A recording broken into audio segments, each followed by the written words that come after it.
क्या यूपी में होने वाले सारे एनकाउंटर फेक या जाति और धर्म के होते हैं? इसके बारे में पूर्व डीआईजी ने सपा प्रवक्ता की जो आड़े हाथे ली है, जो उनके प्रोपेगेंडा को फेल किया, तो इस वीडियो में देखिए आपको बहुत मजा आने वाला है। पुलिस कमिश्नर लखनऊ या नोएडा के साथ आपको कभी एनकाउंटर का लाइव एक अनुभव करा दूं, आप जाके स्वयं देखिए किन परिस्थितियों में एनकाउंटर होता है। तो आप लोग आते हैं 4-5 साल के लिए, हम लोग आते हैं 36 साल के लिए। हम लोग का कैरेक्टर वेरिफिकेशन होता है, 10 परीक्षण के बाद आते हैं पुलिस सर्विसेज में।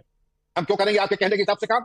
14 पुलिसकर्मी शहीद हुए थे, जरा उनकी जात के बारे में, लेकिन उसमें चूंकि राजनीतिक लाभ नहीं मिलेगा। जातियों की बात कर रहे हैं तो मैंने गिनवा तो दिया कि यूपी में जितने अपराधी मारे गए जाति ही आपको देखना है, तो उसकी भी गणना हो गई कि अगर इन जातियों का, इन समुदायों का कोई अपराधी आगे से होगा तो मान के चलेगा कि हमारे विरुद्ध कार्रवाई होगी, तो ये नेता हमारे साथ खड़े होंगे।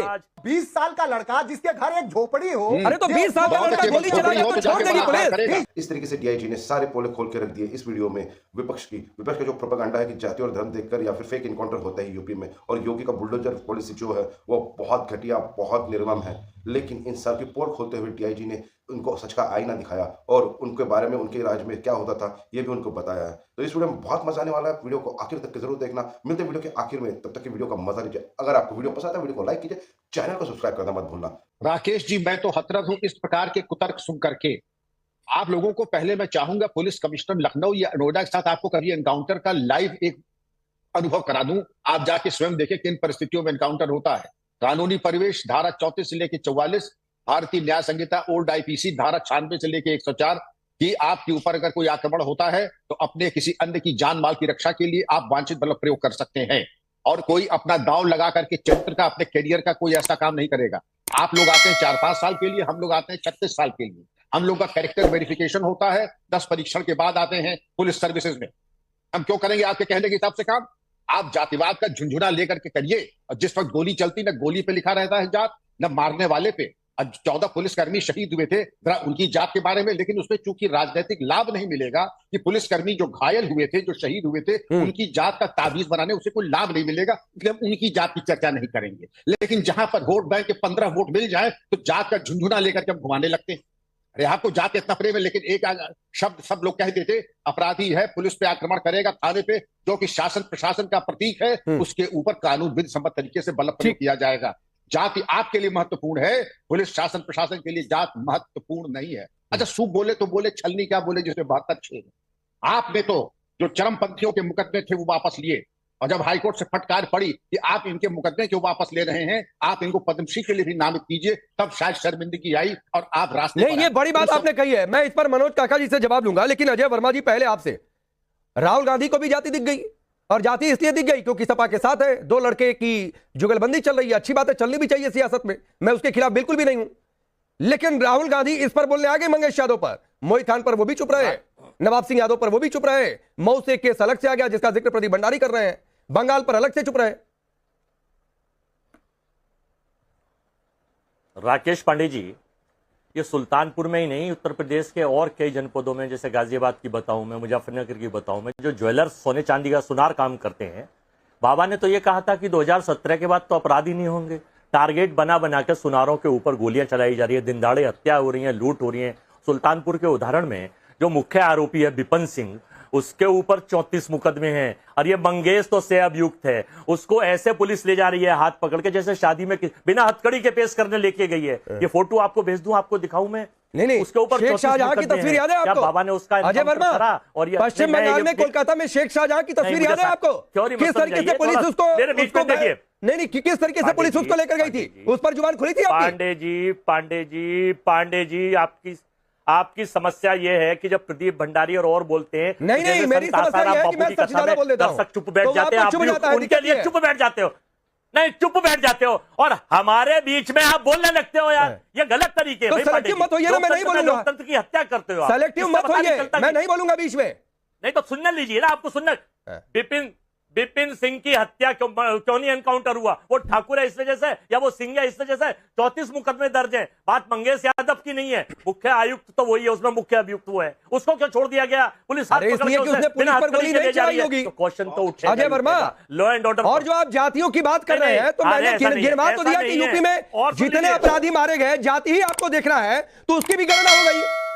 कि मुसलमान 61 मारे गए, हालांकि उनमें भी जातियां होती हैं, ब्राह्मण 18 मारे गए, ठाकुर 16 मारे गए, जाट गुर्जर 15 मारे गए, यादव 14 मारे गए। तो ब्राह्मण पर आपका दिल नहीं पसीजा राहुल गांधी का, ठाकुर पर दिल नहीं पसीजा, जाट गुर्जर पर दिल नहीं पसीजा, दिल कहां पसीजा यादव पर आके। ये अखबार देखिए, अखबार बस में किशोरी से सामूहिक दुष्कर्म, घर में घुसकर महिला से सामूहिक बलात्कार इलाहाबाद, मुरादाबाद तो मैं कहा कह रहा हूं कि यूपी में घटनाएं नहीं हो रही है, मैंने कहा कि अजय वर्मा, अरे आप या तो घटनाओं पर बात करिए या तो जातियों पर बातचीत करिए, दोनों को मिक्स करेंगे तो सवाल उठता है ना फिर अजय वर्मा, और फिर आपके लिए जवाब देना मुश्किल हो जाता है। बात क्राइम की हो रही है भैया पांडे, बात क्राइम की हो रही है पांडे जी। अच्छा, सेलेक्टिव अप्रोच मत करिए, बदमाश है आप लोग। नहीं, ये बड़ी मजेदार बात आ गई अवधेश जी। अजय वर्मा ने अब ये स्टैंड ले लिया कि बात क्राइम की हो रही है, क्राइम में कौन जाति रही इसकी बात नहीं हो रही है, जबकि बवाले मचाया कि मंगेश यादव था, ठाकुर को छोड़ दिया। देखिए अजय वर्मा को तो अभी स्वर्णकारों के साथ, वो बिल्कुल स्वर्णकारों के साथ, अरे सुनिए, स्वर्णकार इनको अपना एक अच्छा प्रवक्ता भी मानते हैं। स्वर्णकारों के साथ खड़ा होना चाहिए कि लूटने वाला कोई भी हो उसके साथ पुलिस सख्ती से आएगी, लेकिन पार्टी की समस्या है लूट तो इन्हीं के माने स्वर्णकारों के घर में ही हो रहा है ना, तो इनको तो खड़ा होना चाहिए। अरे सुनिए, इस समय जो कुछ उत्तर प्रदेश में हो रहा है ये भविष्य के लिए, वर्तमान के लिए इतना खतरनाक है कि अगर इन जातियों का, इन समुदायों का कोई अपराधी आगे से होगा तो मान के चलेगा कि हमारे विरुद्ध कार्रवाई होगी, तो ये नेता हमारे साथ खड़े होंगे। और वही ये एक भयावह स्थिति है कि अगर यादव है, अगर मुसलमान है, और मैं आपको एक और फैक्ट बता दूं, आप दूसरा फैक्ट देखिए, सबसे ज्यादा रिकॉर्ड में जो इनकाउंटर फेक साबित हुए हैं वो अखिलेश यादव जी के कार्यकाल में हुए हैं। 2015 में बाजाबता 115 रिकॉर्ड फेक एनकाउंटर का रिकॉर्ड है, राज्यसभा में दिया गया। ठीक है, ये बड़ी बात आप कह रहे हैं। अब मैं सीधे मनोज काका जी का ये लगता है कि मनोज काका जी इन्होंने गिनवा दिया कि आपके राज्य में कितने एनकाउंटर फेक हुए। सर आपके पास कोई डेटा हो इनको गलत साबित करने का, या फिर आपके पास डेटा हो कि बीजेपी राज्य में कितने एनकाउंटर फेक हुए जो तय हुए, यानी जांच के बाद, तो वो डेटा रखिए सामने।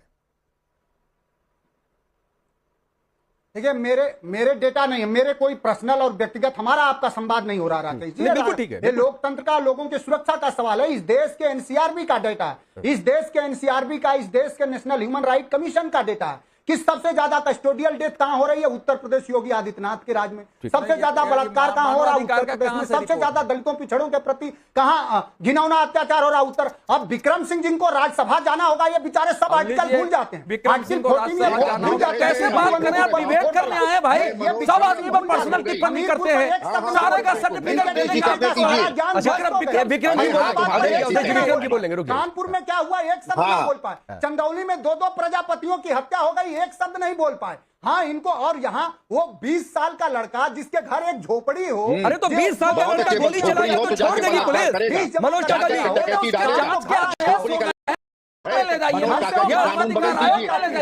विक्रम जी पर पर्सनल टिप्पणी थी, बोलिए विक्रम जी, फिर आ रहा हूं प्रदीप भाई आपके पास। सर नहीं आती है अभियुक्त को आप जाति ना ऐसा है प्रवक्ता महोदय, मनोज काका राज्यसभा में आपके लिए नूर लगे होंगे। आप अपने व्यक्तिगत स्टैंडर्ड को अपने पास रखिए। आपकी ऐसी 2 कौड़ी की टिप्पणी आपको शोभा देती है, आपकी 2 कौड़ी की टिप्पणी आपको शोभा देती है, आपके लिए नूर लगे होंगे। मैं जिस पद से अवकाश प्राप्त किया है अपने घर रखना, आप रखिए अपने आप, ये आपकी विद्वता आपको शोभा देती है। आपकी 2 कौड़ी की टिप्पणी ऐसी है, उसको बत्ती बना के घर में लगाइए, रोशनी होगी। बिल्कुल बकवास। आप अपनी उप संस्कृति यहाँ लेकर के आए हैं और आप ऐसे लोगों की वजह जिंदगी पर ठीक किया है। आप लोगों की ये लालच जो है आपको शोभा देती है। प्लीज ये पर्सनल टिप्पणियां नहीं।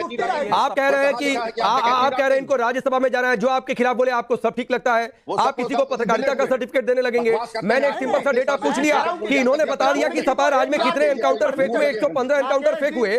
तो मैंने कहा या तो इनको गलत साबित कर दीजिए या बीजेपी के राज का फेक एनकाउंटर गिरवा दीजिए। आप वो भी नहीं कर पा रहे हैं, तो फिर तो सर आप यही चाहते ना कि रियल एनकाउंटर भी यादवों के खिलाफ ना हो। लगातार हो रहा है फेक। तो कैसे तय होगा सपा के हेडक्वार्टर से कि एनकाउंटर रियल है कि फेक है, या इस देश की अदालत से, या इस देश के न्यायिक आयोगों से? सर आपने खुद तय कर लिया, रोज हो रहा है, आपने खुद तय कर लिया कि एनकाउंटर फेक हो गया। आपने असद का भी तय कर लिया था मनोज काका जी, इसीलिए संदर्भ दे रहा था। आपने असद के भी एनकाउंटर को फेक बताया था, सही निकला। प्रदीप भंडारी इसी तरह से विपक्ष जो है हमें बांटने की कोशिश करता है, जातियों में, धर्म में बांटने की कोशिश करता है। जो अल्पसंख्यक लोग हैं उनको भी भड़काने की कोशिश करता है, क्योंकि इनका वोट पॉलिटिक्स ऐसे ही चलता है। जो एनकाउंटर होते हैं, जो भी गुनहगार होता है, इनका कोई भी धर्म नहीं होता, कोई भी जात नहीं होती, वो सिर्फ और सिर्फ गुनहगार होते हैं, उनको उनकी सजा देती है सरकार।